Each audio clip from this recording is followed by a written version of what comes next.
My name is Elliot with Aspire Contracting. Today we're at the Braga's residence doing a repair video on its asphalt shingle roofing system.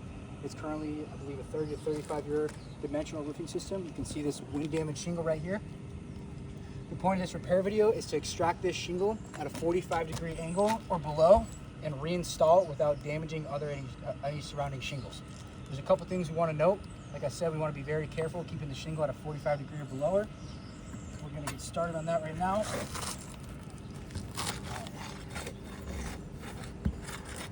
Yeah, this thing's already almost blown out of its fasteners. All right, the biggest thing to note right now, as you can see my crowbar, it is released from its fasteners right here. Want to show that? So now it's still held on from the shingle above it, from the nailing strip above it. They overlap each other, right? So there's multiple penetrations. If you see me holding on to my shingle like this, it's to prevent it from creasing, so I can keep it at that 45 degree. I don't want to cause any more damage to it. Now we're going to go up here, see if we can free this shingle from any penetrations.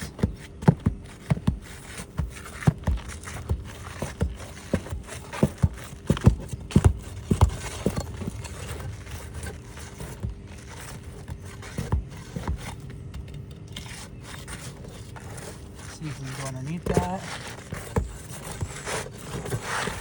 All right, look at that. All right, so there's a couple things I want to note right now. One is going to be the penetrations on the roofing system.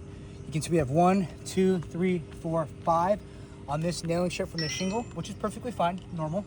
We also have 1, 2, 3, 4, 5, 6 from the shingle being tied into the one above it.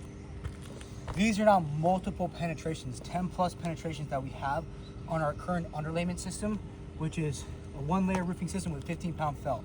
The roofing system pre of this repair attempt did not have any penetrations whatsoever. It's no longer a watertight roofing system. I can't just reach in there and throw some mastic on it. And you don't want to do that because it's going to cause creasing to the shingle above it as well. And you can already see the shingle starting to fail as well. It's propped up like this because it's stuck on a nail.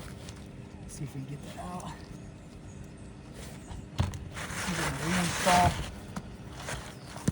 Reinstall the shingle.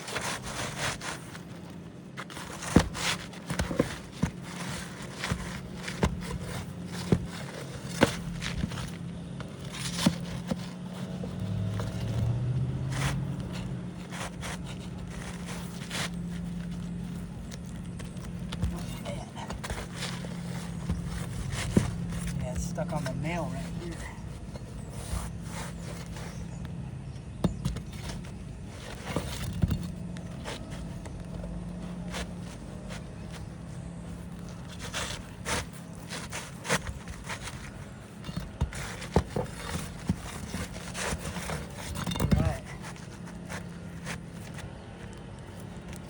Awesome. So just before we even nail anything in, we're going to take this camera and you can see right here all the creasing that's starting to occur on the shingle above it. You don't need to push hard. Nice light wipe. You can see all the creasing that occurred, making this repair video a fail. Now again, with the insurance scope of work, we have about 6 to 7 damaged shingles extended on each and every slope. I believe it's around 32. We also have 6 linear feet of ridge to do. Keep in mind, each ridge is nailed twice on each side. Again, open penetration is no longer watertight. Trying to extend this type of repair attempt to every damaged shingle on the surrounding of the home will not only cause more creasing and significant damage to the roofing system, but also add a significant amount of penetrations, making the roofing system no longer watertight.